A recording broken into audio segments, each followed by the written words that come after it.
ಅತ್ತೆ, ಯಾಕೆ ಯಾರು ಏನೇ ಮಾಡಿದ್ರು ನಂದೇ ತಪ್ಪು ಅನ್ನೋ ಥರ ಮಾತಾಡ್ತಿರಲ್ಲ.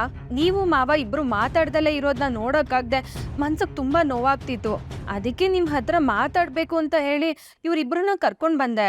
ನೀವು ಒಂದ್ಸಲಿ ಸಾರಿ ಹೇಳ್ಬಿಟ್ರೆ ಈ issue once for all solve ಆಗೋಗ್ಬಿಡತ್ತೆ. ಅಲ್ಲ, ನಾನು ಏನು ತಪ್ಪು ಮಾಡಿದ್ದೀನಿ ಅಂತ ನಾನು ಸಾರಿ ಕೇಳಬೇಕು? ಎಲ್ಲ ತಪ್ಪು ನೀವೇ ಮಾಡಿರೋದು ಅತ್ತೆ. ಓ ನಮ್ ಜಾಕಿ ಬಂತು ಬವ್ವ ಬಂದಾಯ್ತು. ಅಲ್ವೇ ಫುಟ್ಪಾತ್ ಮೇಲೆ ಹೊಡ್ಕೊಂಡ್ ಬರ್ತೀಯಲ್ಲ, ಪೊಲೀಸ್ ಫೈನ್ ಹಾಕ್ಲಿಲ್ಲ ನಿನಗೆ? ಹಿಂಗೆ ಮಾಡಿಸಿ ಎಲ್ಲ ತಲೆ ಮೇಲೆ ತತ್ಬಿಡ್ತೀಯ. ಬೇಗ ಹಾಕು, ಬಾ ಹೋಗೋಣ. ಬಾ ಚೆನ್ನಾದಲ್ಲ ಕಲರ್ ನೋಡಿಲಿ. ನಾವು ನೋಡಿರೋದು ಇವೆರಡು ಕಾರಲ್ಲಿ ಯಾವ ಕಾರು ಓಕೆ ಹೇಳ್ಬಿಡು, ಇವಾಗಲೇ ತಗೊಂಡ್ಬಿಡೋಣ. ಇವಾಗ ಕಾರ್ ಯಾಕೆ? ತಗೊಳಪ್ಪ. ಲೇ, ಮನೇಲಿ ದುಡ್ಡಿದ್ರೆ ಅದು ಮರಕೋತಿ ತರ ಆಡ್ತಾ ಇರತ್ತೆ, ಹಂಗೆ ಇಟ್ಕೊಳ್ಳೋದು ಬೇಡ. ಬೇಗ ಹೋಗಿ ಆ ದುಡ್ಡಿನಲ್ಲಿ ಯಾವ್ದಾದ್ರು ಕಾರ್ ತಗೊಂಡ್ಬಿಡಿ ಅಂತ ಹೇಳಿದ್ ನೀನೇ ಅಲ್ವೇನೆ? ಆಗ್ಲೇ ಹೇಳ್ದೆ ರೀ, ಆದ್ರೆ ಈಗ ಮನೆ ಪರಿಸ್ಥಿತಿ ಸರಿ ಇಲ್ವಲ್ಲ. ಮನೆ ಪರಿಸ್ಥಿತಿನ? ನಮ್ಮನೆ ಪರಿಸ್ಥಿತಿಗೆ ಏನೇ ಆಗಿದೆ? ಎಲ್ಲ ಗೊತ್ತಿದ್ರು ಕೇಳ್ತಿದ್ದೀರಲ್ಲ. ಅತ್ತೆ ಮಾವ ಇಬ್ರು ಮಾತಾಡ್ತಿಲ್ಲ ಅದಕ್ಕೂ ಇದಕ್ಕೆ ಏನೇ ಸಂಬಂಧ ರೀ. ನಮ್ ಸಂತೋಷ ಒಬ್ರಿಗೆ ಖುಷಿ ಕೊಡ್ಬೇಕೆ ಹೊರತು ಅವ್ರ ನೋವಲ್ಲಿದ್ದಾಗ ನಾವು ಖುಷಿ ಪಡೋದು ಯಾವ ರೀತಿ ಸರಿ ಹೇಳಿ? ಹಂಗಂದ್ರೆ ಈ ಕಾರ್ ತಕೊಳ್ಳೋದು ಬ್ಯಾಡ್ವೋ? ಸದ್ಯಕ್ ಬೇಡ, ಎಲ್ಲ ಸರಿ ಹೋದ್ಮೇಲೆ ತಗೊಳ್ಳೋಣ. ವಾ, ಹಂಗ ವಿಷಯ ಎಲ್ಲ ಸರಿ ಮಾಡ್ಬೇಕು. ಅಪ್ನು ಸಕ್ರನೇ ಇಬ್ರು ಒಬ್ರನ್ನೊಬ್ರು ಮಾತಾಡ್ಸು ಮಾಡ್ಬೇಕು, ಅಷ್ಟೇ ತಾನೇ? ನಾವೆಲ್ಲ ಮಾಡ್ಕೋತೀವಿ, ಬರ್ತೀವಿ, ಬೈ. ಇವಾಗ ಹೇಗ್ ಮಾತಾಡ್ತೀರಾ? ಅದ ಹೆಂಗ ಮಾತಾಡ್ಸ್ಕೊತೀನಿ, ಕರ್ಮಗಳು ಏನು ಮಾಡಕ್ಕಾಗಲ್ಲ, ಹೋಗ್ಲಿ ಬಿಡು. ಇಷ್ಟಿನ ಇದೇ ಕೆಲಸ ಮಾಡಿ ಅಂತ ಹೇಳಿದ್ದು, ಯಾಕೆ ಮಾಡ್ಲಿಲ್ಲ? ಅನ್ನಿಷ್ಟ. ಇವಾಗ ಹೇಗ್ ಮಾತಾಡ್ತೀರಾ? ಅದಕ್ಕೆ ಅಂತ ಒಬ್ರು ಇದಾರೆ, ಅವ್ರು ಹೇಳಿದ್ರೆ ಎಲ್ಲ ಸರಿ ಹೋಗುತ್ತೆ ಬಿಡು. ಯಾರದು? ಏಯ್, ನಿಮ್ ತಾತನ್ ದೊಡ್ಡಪ್ಪನ ಯಾರೇ? ನಮ್ ತಾತನ್ ದೊಡ್ಡಪ್ಪ. ಗೊತ್ತಿಲ್ವೇ? ನಿನ್ ವಂಶವೃಕ್ಷ ನಿನ್ ಗೊತ್ತಿಲ್ಲ, ಇನ್ ನಾನ್ ಹೇಳೋರ್ ಹೆಸರೆಲ್ಲ ನಿನ್ ಗೊತ್ತಿರತ್ತಾ? ಲೇ, ನಾನೇನೋ ಮಾಡ್ಕೋತೀನಿ ಬಿಡಿ, ನಿನ್ಗೆ ಯಾಕೆ ಅದೆಲ್ಲ? ಲೇ ಅಪ್ಪ ಪ್ರೇತ, ಲೇ ಬಾ ಚೀತಾ ಬರ ಇಲ್ಲಿ. ಏನ ಸೂರ್ಯ? ಏಯ್, ಈ 2 ಕಾರಲ್ಲಿ ಯಾವುದೋ ಒಂದು ಕಾರ್ನ ಸಂಜೆಗೋ ನಾಳೆಗೋ ತಗೋತೀವಿ ಅಂತ ಅವ್ರು ಹೇಳಿ ಬಂದ್ಬಿಡು. ಲೇ, ನೀನು ಜೋಪಾನ ಹೋಗಿ ಮನೆಗೆ ಸೇರ್ಕೊಳಮ್ಮ. ರೋಡಲ್ಲಿ ಹಂಸು ಗಿಂಸು ಹಳ್ಳ ಕೊಳ್ಳಲ್ಲ ಇರತ್ತೆ, ಹೋಗೆಲ್ಲ ತವಾಕೊಂಡ್ಬಿಡ್ಬೇಡ. ಜೋಪಾನ ಹೋಗಿ ಮನೆಗೆ ಸೇರ್ಕೊಂಡು ನಂಗೊಂದು ಫೋನ್ ಹಾಕು. ಬರ ಹೋಗೋಣ ನಾವು. ಅಯ್ಯೋ, ನೀವು ಹಾಗೆ ಹೇಳ್ತಿರಲ್ರಿ.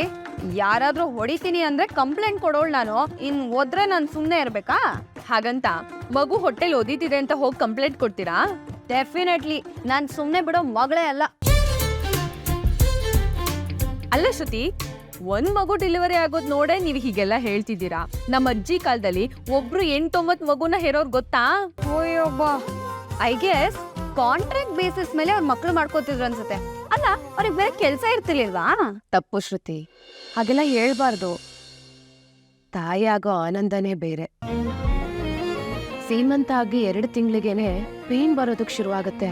ಅಯ್ಯಪ್ಪ, ಯಾವಾಗ ನೋವು ಕಮ್ಮಿ ಆಗುತ್ತೋ ಅಂತ ಅನ್ಸಕ್ ಶುರುವಾಗತ್ತೆ. ನಮ್ ಸುತ್ತ ಇರೋರೆಲ್ಲ ನಮಗ್ ಧೈರ್ಯ ಹೇಳ್ತಿರ್ತಾರೆ, ಆದ್ರೂ ನಮಗ್ ತಡ್ಕೊಳಕ್ ಆಗಲ್ಲ ಗೊತ್ತಾ? ಎಷ್ಟೋ ತಾಯಂದ್ರು ಆ ನೋವನ್ನ ತಡ್ಕೊಳ್ಳೋದಕ್ಕಾಗದೆ ಲೇಬರ್ ಪೇನ್ ಅಲ್ಲೇ ಪ್ರಾಣ ಬಿಟ್ಬಿಟ್ಟಿರ್ತಾರೆ.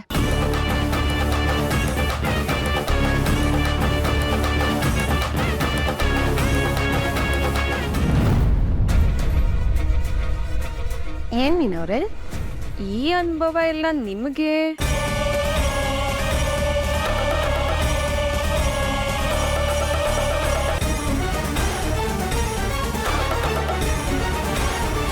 ಹತ್ರ ಬರ್ಬೇಡಿ. ಬರ್ತೀನಿ. ಬೇಡ ಅಂದೆ.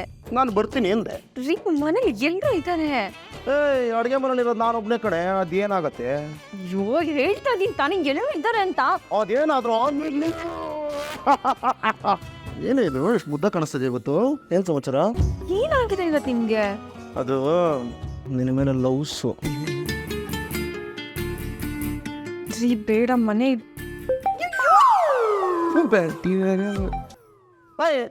ಏನ ನೀನ ಒಂದು 2 ನಿಮಿಷ ಬಿಟ್ಟು ಫೋನ್ ಮಾಡಿದ್ರೆ ಏನಾಗುತ್ತೆ ನಿನಗೆ? ಆಯ್ತು, ಹೇಳೋದಲ್ಲ ಬರ್ತೀನಿ ಅಂತ ಆವಾಗಲೇ 1000 ಸತಿ ಹೇಳಿದೆ. ಇಲ್ಲಿಗೂ ಒಂದೇ 1 ಇಂಚು ಡಿಫ್ರೆನ್ಸ್ ಇತ್ತು, ಬಟ್ ನಿಮಗೊಂದು ಕರೆಕ್ಟ್ ಟೈಮಿಗೆ ಫೋನ್ ಮಾಡ್ಬಿಟ್ಟು. ಯಾಕೆ ಈ ಲವ್ ಮಾಡೋರಿಗೆ ಎಲ್ಲ ಈ ಥರ ಅಡೆತಡೆಗಳು ಬರುತ್ತೆ? ಅದು ಬಿಡಿ, ಈಗ ಅವ್ರು ಫೋನ್ ಮಾಡಿದ ವಿಷಯ ಏನು ಅಂತ ಕೇಳಿದ್ರಾ?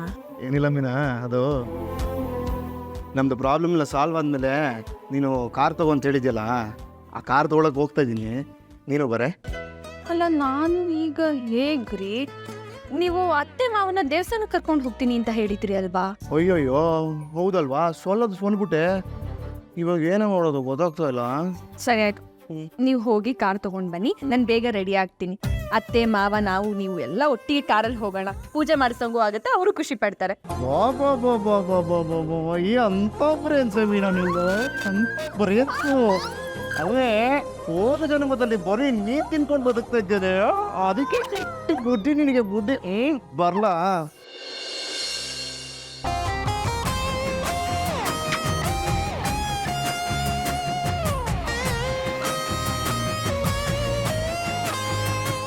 ಅಣ್ಣ, ನಾನು ಬೇರೆಯವ್ರ ಕಾರ್ ಓಡಿಸಿರೋದು, ಇದಕ್ಕೂ ನನಗೂ ಸಂಬಂಧ ಇರೋದು ದುಡ್ಡಿನ ವಿಷಯದಲ್ಲಿ ಮಾತ್ರ ಅಂತ ಅನ್ಕೋಬೇಡಿ.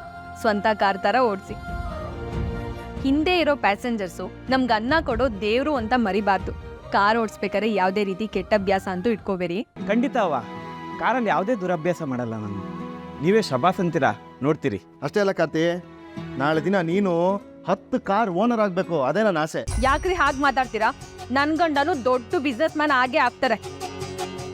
ಅದ್ರ ಸ್ಪೆಲ್ಲಿಂಗ್ ಗೊತ್ತಾ ಕೇಳಬ್ಬ ನಿನ್ ಗಂಡಿಂಗೆ. ಇಲ್ಲಪ್ಪ, ನನಗೆ ಗೊತ್ತಿಲ್ಲ. ನಿನಗೆ 4 ಲಕ್ಷದ ಸ್ಪೆಲ್ಲಿಂಗ್ ಗೊತ್ತಾ? ಹೇಳು ನೋಡೋಣ. ಮನೋಜ್ ಅವ್ರೇನು ಹೇಳ್ಬಾರ್ದು ಹೇಳಿಲ್ಲ. ಯಾಕಿಬ್ರು ಟೆನ್ಷನ್ ಆಗ್ತಿದ್ದೀರಾ? ಹ್ಞೂ ಕಣ್, ಹೇಳು.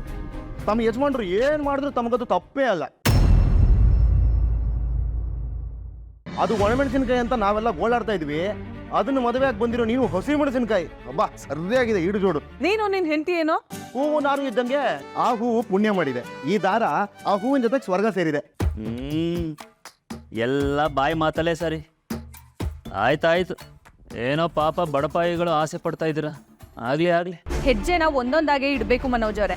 ಒಂದೇ ಸಲ ಆಕಾಶಕ್ಕೆ ಹಾರ್ತೀನಿ ಅಂದ್ರೆ ನಿಮ್ ಹಾಗೆ ಮುಗಿಸ್ ಬೀಳ್ತಾರೆ. ನೀವು ಹೇಳಿದ ಮಾತಿಗೆ ಚಾಲೆಂಜ್ ಮಾಡ್ತಾ ಇದ್ದೀನಿ, ಕೇಳಿಸ್ಕೊಳ್ಳಿ. ನನ್ ಗಂಡ ಆದಷ್ಟು ಬೇಗ ಇಂಥದ್ದೇ 100 ಕಾರ್.